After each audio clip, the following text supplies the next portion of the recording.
नमस्कार दोस्तों, 8 जून 2026 से लेकर 7 जुलाई 2026 तक आकाश मंडल में इस भचक्र में एक बेहद महत्वपूर्ण और दुर्लभ ज्योतिषीय घटना घटने वाली रही है। देवगुरु बृहस्पति कर्क राशि में उच्च के 2 जून को हो ही जाएंगे और शुक्र ग्रह भी दिनांक 8 तारीख को गोचर कर जाएंगे कर्क राशि में।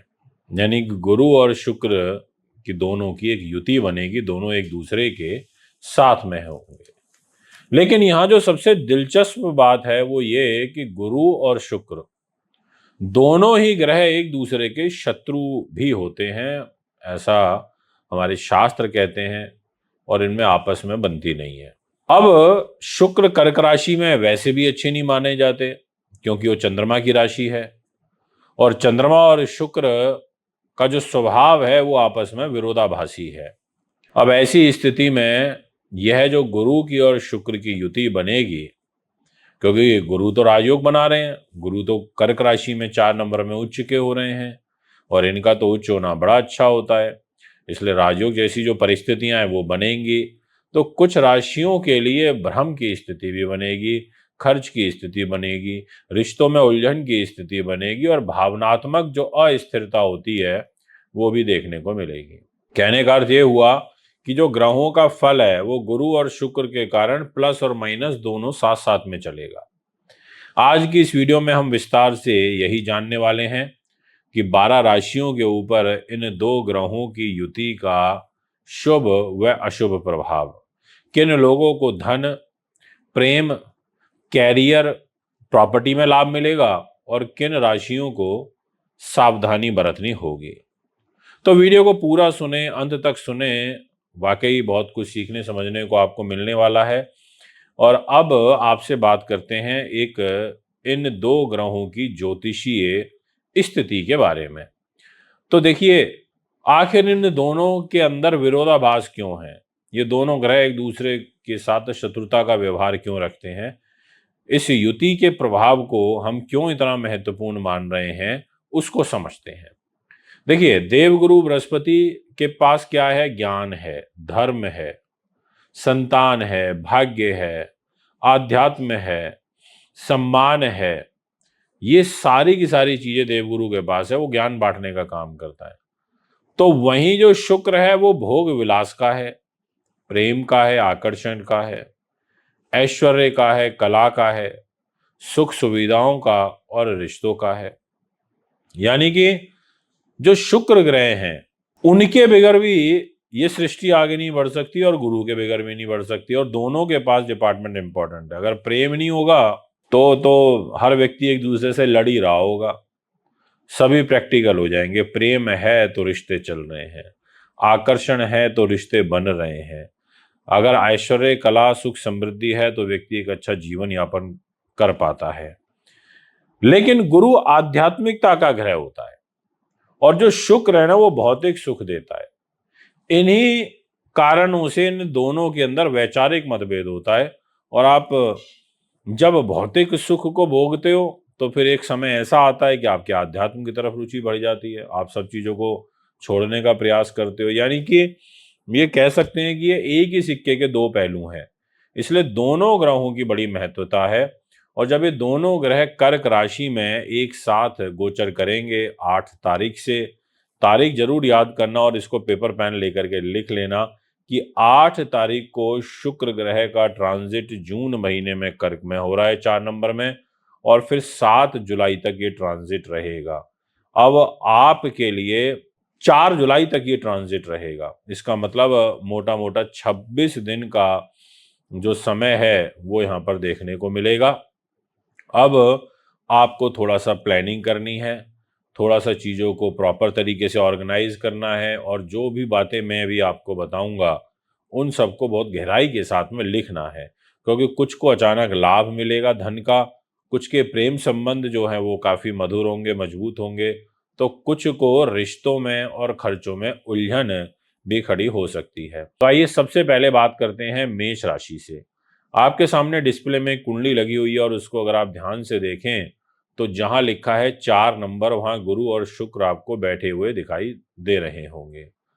तो मेष राशि वालों के लिए यह जो युति है ये चौथे घर में आएगी, और ये जो भाव होता है वो माता का होता है, सुख सुविधा का होता है, वाहन का है, प्रॉपर्टी का है, मानसिक शांति का है। और देवगुरु बृहस्पति यहाँ पर उच्च के होकर प्रॉपर्टी के घर में, वाहन में, पारिवारिक सुख के घर में, यानी कि ये सारी जो चीजें हैं यहाँ पर देवगुरु बृहस्पति देंगे। लेकिन जो शुक्र है वो यहाँ पर विलासिता पर खर्च कराएगा, आपके घर की सजावट के ऊपर खर्च कराएगा, लग्जरी सामान देने का काम करेगा। परिवार के कारण आपके खर्चे अधिक बढ़ेंगे। माता का जो स्वास्थ्य है उसका आपको विशेष रूप से ध्यान रखना होगा। वैवाहिक जीवन में भावनात्मक जो एक लगाव होता है, एक संवेदनशीलता होती है, वो यहाँ पर बढ़ेगी, वो देखने को मिलेगी। अगर आपकी कुंडली भी काफी मजबूत है तो ये जो युति है वो आपके लिए ग्रह सुख और आर्थिक उन्नति लेकर के आ सकती है। यानी कि मेष राशि वालों, आपके लिए ग्रह गोचर काफी अच्छा बन रहा है। अब मैं आपसे बात करूंगा नेक्स्ट राशि की, और वो रहेगी वृषभ। और वृष राशि जो होती है ये शुक्र की राशि होती है, और शुक्र जो है खुद ही गुरु के साथ में 4 नंबर राशि में कर्क राशि में गोचर करेंगे, यानी कि तीसरे घर में गोचर करेंगे।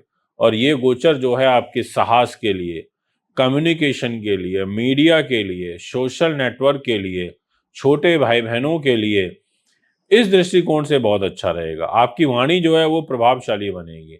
आप यूट्यूब का, सोशल मीडिया का, मार्केटिंग का, मीडिया क्षेत्र में जो भी लोग काम करने वाले हैं उन लोगों को अच्छा लाभ मिलेगा। भाई बहनों के साथ जो आपके रिलेशनशिप हैं वो बेटर होंगे, सुधरेंगे। नई यात्राओं के जो योग हैं वो यहाँ पर बनेंगे बहुत खूबसूरत। लेकिन शुक्र और गुरु, इन दो ग्रहों की विरोधी जो ऊर्जा है वो कभी कभी निर्णय लेने में भ्रम पैदा कर सकती है। इसीलिए किसी भी काम में आपको ओवर कॉन्फिडेंस नहीं दिखाना है, उससे आपको बचना है। ये समय कंटेंट क्रिएटर्स के लिए, ये समय कम्युनिकेशन से जुड़े हुए लोगों के लिए, ये समय विशेष रूप से रहने वाला है मीडिया जगत के लिए।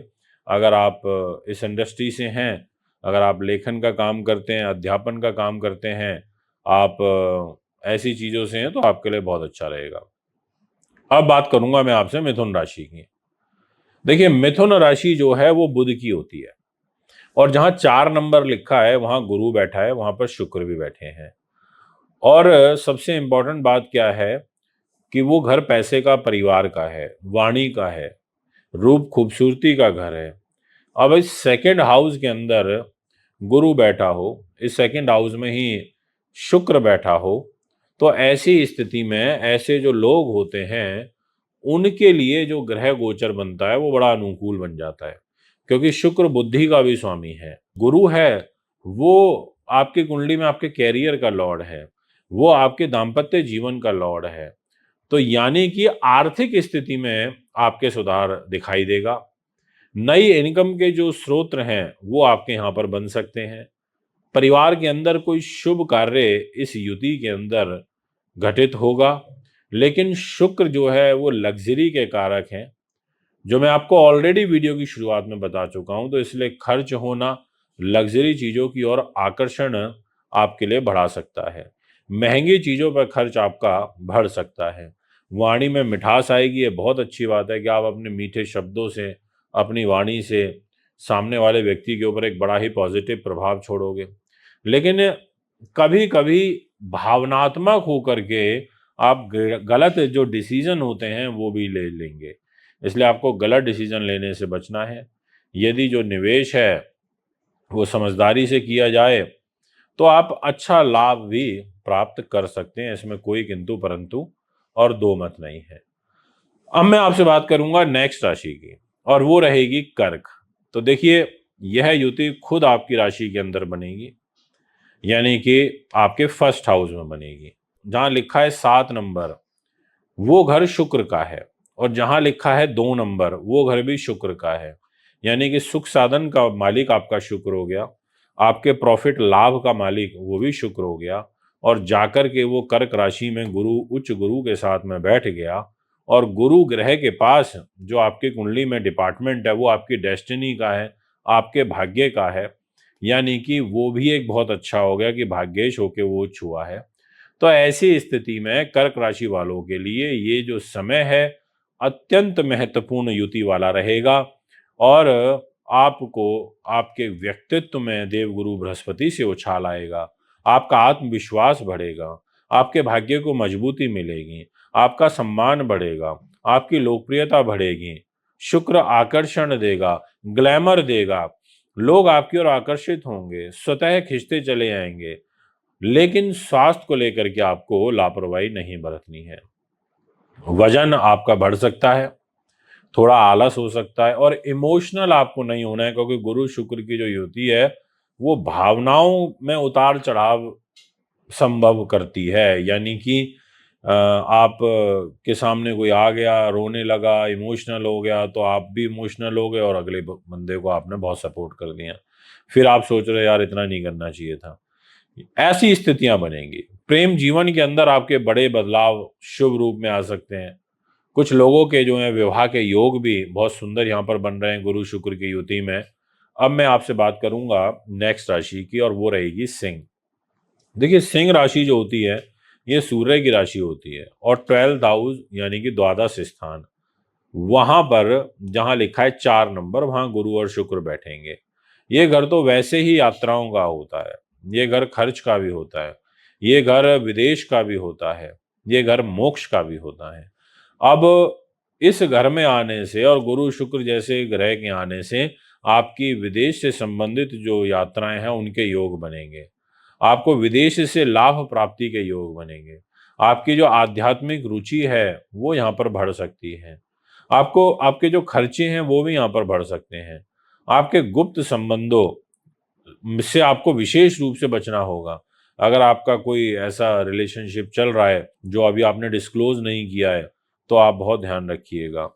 आपको मानसिक तनाव रहेगा, आपको थोड़ा सा नींद जैसी समस्या ज़्यादा आने लगेगी, पर ये समय आपके ध्यान के लिए, आपकी आध्यात्मिक उन्नति के लिए, आपके आत्मविश्लेषण के लिए, आपकी साधना के लिए काफ़ी उत्तम लाभप्रद रहेगा।